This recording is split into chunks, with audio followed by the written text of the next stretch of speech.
Takimi i papritur.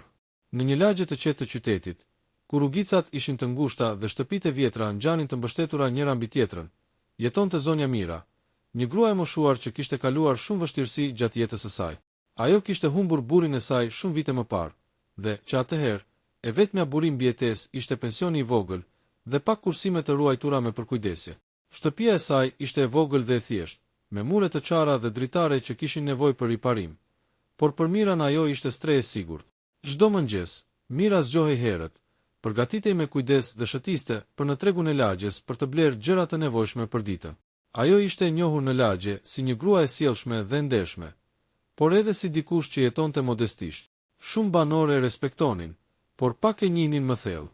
Një ditë dimri, kur Bora sapo kishte filluar të zbardh rrugët, një burr i ri dhe i pasur, i quajtur Adrian, hyn në lagje. Adrian ishte 40 vjeç, miliarder dhe një figurë e njohur në qytet për mënyrën e tij të veçantë të jetesës dhe bizneset e mëdha që drejtonte. Megjithatë, ai kishte një sekret. Pavarësisht pasurisë së jashtëzakonshme, ai ndjente një boshllëk në jetën e tij dhe kërkonte të kuptonte vlerat e vërteta njerëzore. Ai kishte dëgjuar për zonjën Mira përmes rrjetit të komunitetit të lagjes dhe kishte vendosur ta vizitonte atë në mënyrë të fshehtë. Qëllimi i tij nuk ishte thjesht të shihte jetën e saj, por të testonte nderin dhe mirësinë e saj, për të parë nëse pasuria mund të ndryshojë marrëdhëniet njerëzore. Kur Adrian hyri në shtëpinë e zonjës Mira, ajo u habit nga pamja e tij. Ishte një burr i veshur me kostum elegant dhe sy që shndrisnin me siguri dhe vetbesim, por me një lloj ngrohtësie të panjohur. Ai foli me zë të qetë dhe të respektueshëm. Mirdita, zonjë Mira. Shpresoj se nuk po ju shqetësoj. Mira, pak e hutuar, u përpoq të qetësohej dhe ftoi të ulej. Nuk e dinte se kush ishte ai dhe pse kishte ardhur. Adrian, pa u ofruar shumë, por me një buzëqeshje të ngrohtë, bëri një kërkesë të thjeshtë. Do të doja të provoj një nga pjatat tuaja të gjellës së zakonshme. Dëgjoj që jeni një kuzhiniere e shkëlqyer. Mira u çudit, por nuk tregoi asgjë nga befasia e saj. Për të, kjo ishte thjesht një vizitor i rastësishëm. Ajo filloi të përgatiste gjellën, një pjatë të thjeshtë me perime dhe mish që i kishte mbetur nga tregu i ditës së mëparshme. Ndërsa gatuante, ajo nuk mund të mos ndjente një lloj kënaqësie për faktin se dikush po e vlerësonte për aftësitë e saj. Kur gjella u shërbye, Adrian e provonte me kujdes dhe buzeqeshte. Ai ishte impresionuar nga shija e thjeshtë, por e përzemërt e pjatës dhe filloi të bisedonte me zonjën Mira. Biseda ishte e natyrshme, por edhe e thellë. Ai e pyeti për jetën e saj, për humbjet dhe sfidat, për dashurinë dhe për shpresat e saj. Mira, pa e kuptuar, filloi të ndante historitë e saj më intime dhe kujtimet që i mbante nga një jetë e vështirë, por e mbushur me durim dhe respekt. Adrian e dëgjoi me vëmendje dhe, pa e shfaqur pasurinë e tij, tregonte interes të sinqert për çdo fjalë të saj. Ai nuk e pyeti përpara, nuk ofroi ndihmë të menjëhershme. Thjesht dëshironte të shihte reagimin e saj të natyrshëm. Ishte një test i durimit, i mirësisë dhe i përulësisë së zonjës Mira. Pas disa orësh, kur biseda po mbaronte, Adrian u ngrit për të ikur. Ai falenderoi zonjën Mira dhe u largua, duke lënë pas vetëm një ndjesë ngrohtësie dhe respekti reciprok. Mira, ende pa kuptuar se kush ishte ai vërtet, ndihej e çliruar dhe e vlerësuar. Ajo nuk e dinte që kjo vizitë thjesht do të shënonte fillimin e një ngjarjeje që do të ndryshonte jetën e saj përgjithmonë.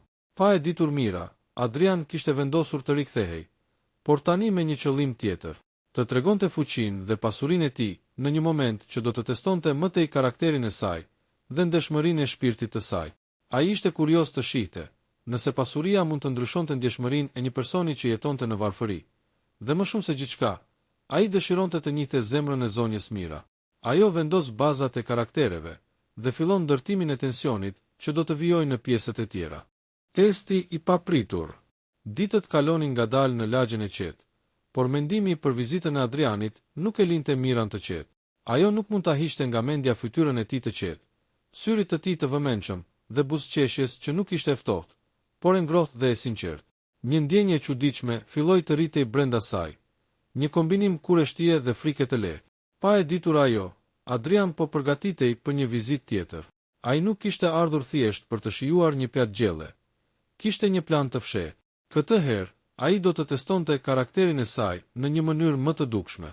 Ai donte të shihte nëse mirësia e saj do të qëndronte e paprekur, edhe kur ishte e përballur me pasurinë e vërtetë, dhe një mundësi të menjëhershme për përfitim. Kur Adrian troket në derën e zonjës Mira disa ditë më vonë, ajo përsëri u habit. E ndjere thjesht, ajo e ftoi të hynte dhe t'i shërbente një çaj të ngrohtë. Por këtë herë, ai nuk e la të qëndronte vetëm me biseda. Ai nxori një kuti të vogël dhe e vendosi mbi tavolinë. Zonjë Mira, tha ai me qetësi, dua të ndaj diçka me ju. Nuk është detyrim, vetëm një dhuratë e vogël për mirësinë tuaj. Mira shikoi kutinë dhe ndjeu një ndjesi të çuditshme. Ajo ishte e vogël, por peshonte shumë dhe duke me vlerë. Megjithatë, në vend që të ndizej nga dëshira për të parë përmbajtjen, ajo u përpoq të ruante qetësinë dhe modestinë e saj. Nuk mund ta marr këtë, tha ajo me një zë të qetë, por të vendosur. Nuk kam bërë asgjë që meriton një dhuratë kaq të madhe. Adrian buzëqeshi, por nuk e detyroi. Ai e kuptoi se karakteri i saj ishte i fortë dhe se modestia nuk ishte një maskë, por një pjesë e natyrshme e saj. Nuk është për merit, tha ai. Është thjesht një mundësi për të parë se si reagoni. Një test i vogël, mund të them. Mira e kuptoi se nuk ishte një vizitor i zakonshëm. Diçka brenda saj filloi të ndjehej e trazuar. Ajo nuk kërkonte pasuri, por nuk mund të mos ndjente një kuriozitet të çuditshëm për burrin që qëndronte përpara saj. Për disa minuta, ajo heshti, duke menduar. Në vend që të hapte kutinë menjëherë, ajo vendosi të reflektonte mbi situatën. Ndërsa mendonte, ndjeu një ndjenjë krenarie. Ajo nuk kishte rënë prej lakmis, dhe kjo e bënte të ndjehej fort në mënyrën e saj të qetë. Adrian, i habitur nga reagimi i saj, filloi të tregonte pjesë të jetës së tij.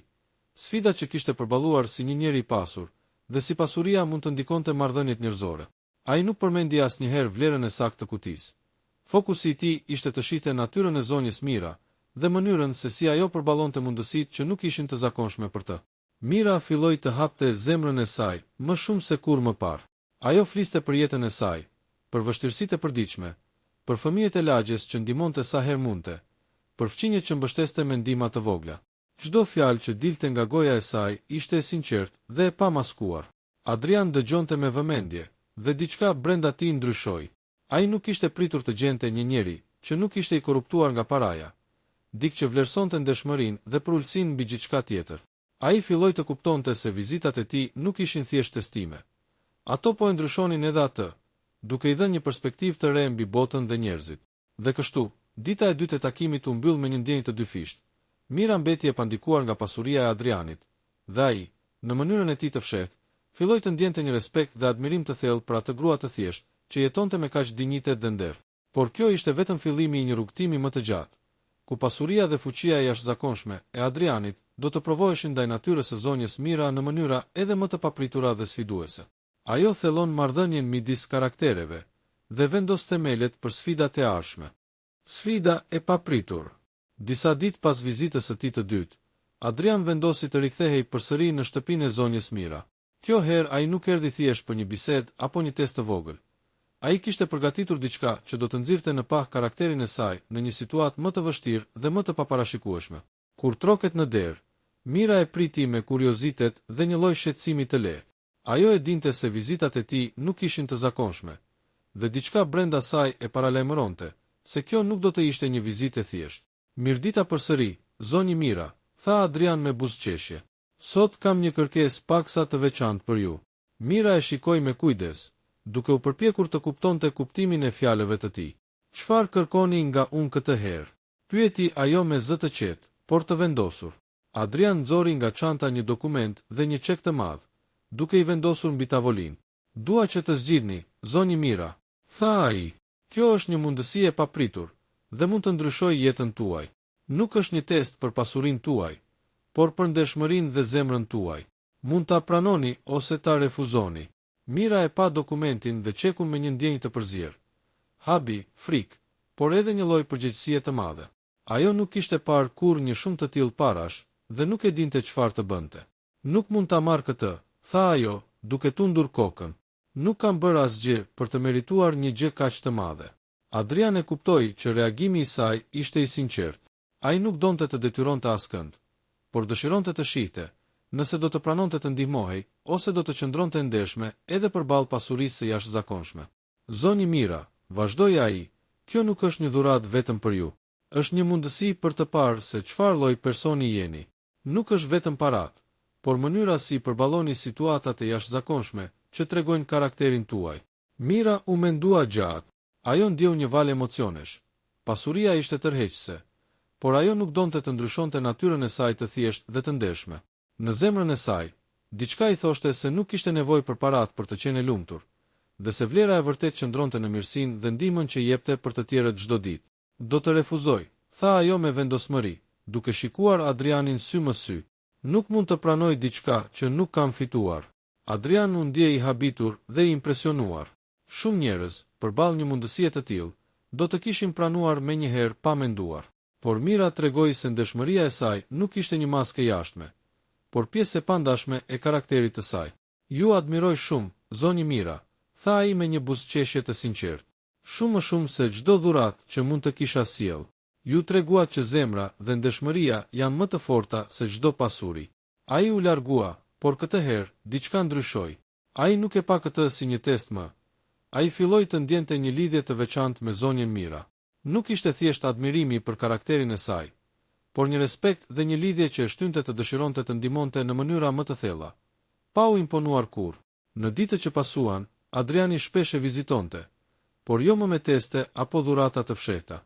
Ai filloi të bënte gjëra të vogla për komunitetin e saj. Ndihmonte fqinjet dhe duke e bërë këtë, e shihte se si vlerat e Miras ndriçonin përreth saj. Ajo, nga ana e saj, vazhdoi jetën e thjeshtë, duke mos e ditur se sa shumë ndikonte te ai, dhe sa shumë shndëronte të gjithë jetën e saj e pasuria dhe fuqia e tij e fshehtë. Kjo ishte një mësim i rëndësishëm për Adrianin. Pasuria nuk mund të blinte karakterin, por mund të zbulojë dhe të vlerësojë të vërtetat më të bukura të një personi. Lidhja e papritur. Pas sfidave dhe vizitave të Adrianit, zonja Mira filloi të ndjente një farë ngrohtësie ndaj tij, por gjithmonë me kujdes dhe rezervë. Ajo e respektonte, por nuk kishte kurfar iluzioni për pasurinë e tij apo fuqinë që ai mbante. Për Miran, jeta e thjeshtë dhe ndeshmëria ishin gjithçka, dhe asgjë nuk mund të ndryshonte këtë. Adrian, nga ana tjetër, nuk ishte më thjesht një vizitor i fshehtë që testonte karakterin. Ai filloi të shihte zonjën Mira si një njerëz të veçantë, një grua e cila kishte kaluar shumë, por kishte ruajtur një shpirt të pastër dhe të fortë. Ai vendosi se ishte koha të tregonte një pjesë të jetës së tij, që ajo nuk e dinte ende. Një mëngjes të ftohtë dimri, Adrian troket përsëri në derën e Miras, por kësaj here ai nuk erdhi vetëm. Mbante me vete një shishe verë të vjetër dhe disa lule të freskëta, gjëra që për Miran ishin të papritura dhe të veçanta. Sot, zonjë Mira, tha ai me buzëqeshje, nuk kam asgjë për të testuar. Thjesht dua të ndaj një moment me ju, pa asnjë pritshmëri. Mira u ndje e çuditshme. Nuk ishte zakoni i saj të pranonte dhurata, por diçka tek ai e bëri të ndjehej e qetë dhe e sigurt. Ajo e ftoi të ulej dhe filluan të pinin çaj, ndërsa biseda rrjete natyrshëm, pa testime apo dokumente të fshehta. Duket se çdo vizitë juaj ka një mësim, tha Mira, duke buzëqeshur lehtas. Por sot nuk po ndjej asnjë sfidë. Adrian buzëqeshi dhe e pa me vëmendje. Ndoshta, zonjë Mira, ndoshta kjo është hera e parë që nuk ka testime. Sot dua vetëm të njohim më mirë njëri tjetrin. Në bisedë, Adrian filloi të tregonte pjesë të jetës së tij që Mira nuk i kishte ditur. Fëmijërinë e tij të vështirë, sfidat për të fituar pasurinë dhe detyrimet e tij për biznesin dhe familjen. Ai nuk kërkonte simpati. Thjesht dëshironte që ajo të kuptonte se pasuria dhe fuqia nuk i kishin ndryshuar bazat e tij morale. Mira, nga ana e saj, filloi të fliste për ëndrat dhe përpjekjet e saj të përditshme. Ajo tregonte histori nga fqinjet që ndihmonte, nga fëmijët që mbante pranë, dhe nga momentet e vogla të lumturisë që gjej çdo ditë. Biseda ishte e thjeshtë, por e ngrohtë dhe e sinqertë, dhe një lidhje e veçantë filloi të formohej mes tyre. Një ditë, ndërsa Adrian u largua, ai e pyeti Mira një gjë të pazakontë. Zoni Mira, a do të më lejoni të sjell disa njerëz nga komuniteti juaj në një darkë të vogël, këtu në shtëpinë tuaj? Nuk është një festë për pasuri, por për njerëzit që e bëjnë jetën më të bukur. Mira u ndje e hutuar, por zemra e saj u ngrohtë. Ishte një mundësi për të ndarë diçka të bukur me të tjerët, dhe për herë të parë, ajo pranoi një lloj ndikimi të jashtëm pa hezitim. Kështu nisi një seri ngjarjesh ku shtëpia e Miras u mbush me të qeshura, biseda dhe ndihmë reciproke. Adrian jo vetëm që ndihmonte, por e bënte këtë në një mënyrë që Mira të ndihej e lirë dhe e respektuar. Ai nuk impononte fuqinë e tij, por e përdorte atë për të forcuar bashkëtesën dhe mirësinë në lagje. Më shumë se gjithçka tjetër, Mira filloi të ndjente se lidhja e saj me Adrianin nuk ishte thjesht një marrëdhënie mes një të pasuri dhe një gruaje të thjesht. Ishte një lidhje e bazuar në respekt, sinqeritet dhe një kuptim të ndërsjellë të jetës dhe vlerave të saj. Por kjo lidhje e ngrohtë dhe e respektueshme ishte vetëm parapërgatitja për surprizat që do të vinin. Adrian kishte planifikuar diçka që do të zbulonte fuqinë e tij në mënyrë të paparashikueshme, dhe që do ta bënte zonjën Mira të kuptonte se jeta e saj mund të ndryshonte përgjithmonë. Zbulesa që ndryshoi jetën. Disa javë pas vizitave dhe darkave të vogla, shtëpia e zonjës Mira ishte bërë një vend i ngrohtë dhe i gjallë, ku fëmijët e lagjes vinin shpesh për të marrë ndihmë, këshilla ose thjesht për të ndarë një buzëqeshje. Mira ndjehej e lumtur që mund të ndihmonte, por kur nuk kishte menduar se jeta e saj do të ndryshonte kaq thellë. Një ditë, Adrian troket përsëri në derën e saj, por kjo herë ai nuk vinte vetëm me buzëqeshje apo dhurata të vogla. Ai kishte sjell një dokument të rëndësishëm dhe një ftesë për të. Zoni Mira, tha ai me një ton serioz, por të ngrohtë, sot dua të ndaj me ju diçka që nuk e kam treguar kur më parë. Nuk është një test, nuk është një kërkesë për vendime të shpejta. Është një mundësi e vërtet për të ndryshuar jetën tuaj. Mira e shikoi me habi. Diçka tek ai e bënte të ndjehej e qetë, por edhe e gatshme për çfarëdo që do të vinte. Ju kujtohet ajo vizita e parë? Pyeti Adrian, kur kërkova vetëm një pjatë gjelle. Mira u kujtua dhe buzëqeshi lehtas. Sigurisht, nuk mund ta harroj kurrë. Ajo ishte vetëm fillimi. Vazhdoi ai, një fillim që më tregoi se njerëz si ju ekzistojnë, njerëz që nuk shiten përpara, njerëz që ruajnë vlerat e vërteta të jetës. Ai hapi dokumentin dhe para saj shfaqe diçka që Mira nuk e kishte imagjinuar. Një testament që emëronte atë trashëgimtare të një fondacioni të madh humanitar që Adrian kishte krijuar për komunitetet e varfra dhe për ata që ndihmonin të tjerët. Ky fondacion nuk ishte vetëm një mënyrë për të ndihmuar financiarisht njerëzit, por një mënyrë për të nderuar ata që tregojnë dëshmëri, mirësjellje dhe përkushtim. Mira ishte e shokuar. Nuk mund ta besonte se kjo ishte e vërtetë. Nuk kishte kërkuar kurrë asgjë nga ai. Nuk kishte ndëruar për pasuri të madhe. Dhe tani e gjithë kjo i ofrohej për shkak të zemrës së saj të pastër. Nuk mund ta pranoj këtë, tha ajo me zë të dridhur. Nuk e kam bërë për të fituar diçka. Adrian e ndërpreu me një buzëqeshje të ngrohtë. Zoni Mira, kjo nuk është një shpërblim për veprimet tuaja. Është një mënyrë për të vazhduar atë që keni filluar gjithmonë, për të ndihmuar të tjerët. Ju kur nuk keni kërkuar lavdi apo para për atë që bëni. Ky fondacion do t'ju lejojë të ndihmoni më shumë, pa e ndalur dëshmërinë tuaj dhe me mundësinë për të bërë një ndryshim të madh. Mira ndjeu një emocion të fortë që përziente gëzim, habi dhe një ndjenjë të thellë përgjegjësie. Ajo kuptoi se jeta e saj e thjeshtë dhe mirësia e saj nuk kishin kaluar pa u vlerësuar. Përkundrazi, ato kishin tërhequr dik si Adrianin, dik që përdorte fuqinë dhe pasurinë për të mbështetur vlerat e vërteta njerëzore. Do ta përdor këtë mundësi për të bërë të mirën, tha ajo me vendosmëri, dhe një buzëqeshje që ndriçonte fytyrën e saj të lodhur nga vitet. Por nuk do të harroj kurrë se gjithçka filloi nga një pjatë gjelle e thjeshtë. Adrian buzëqeshi dhe i dha dorën e saj. Në atë moment, një lidhje e thellë dhe respektueshme u formua midis tyre.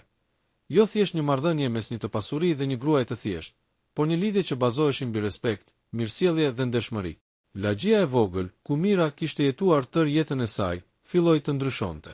Fëmijët që ajo ndihmonte tani kishin më shumë mundësi për të studiuar, fëmijët kishin mbështetje më të madhe, dhe shtëpia e Miras u bë një qendër e vogël shprese dhe ngrohtësie. Adrian kishte zbuluar diçka po aq të rëndësishme sa Mira. Pasuria e tij nuk kishte kuptim pa njerëz që vlerësojnë dëshmërinë dhe zemrën e pastër. Dhe Mira kuptoi se jeta e saj, përkundër skajshmërisë së saj modeste, kishte pasur gjithmonë vlerë të madhe. Kështu përfundoi udhëtimi i tyre, me një ndjesi të thellë respekti, humanizmi dhe fuqie të shpërndar për të bërë botën më të mirë. Një histori që filloi me një pjatë të thjeshtë gjelle, u shndërrua në një mësim të paharrueshëm për vlerat e vërteta njerëzore.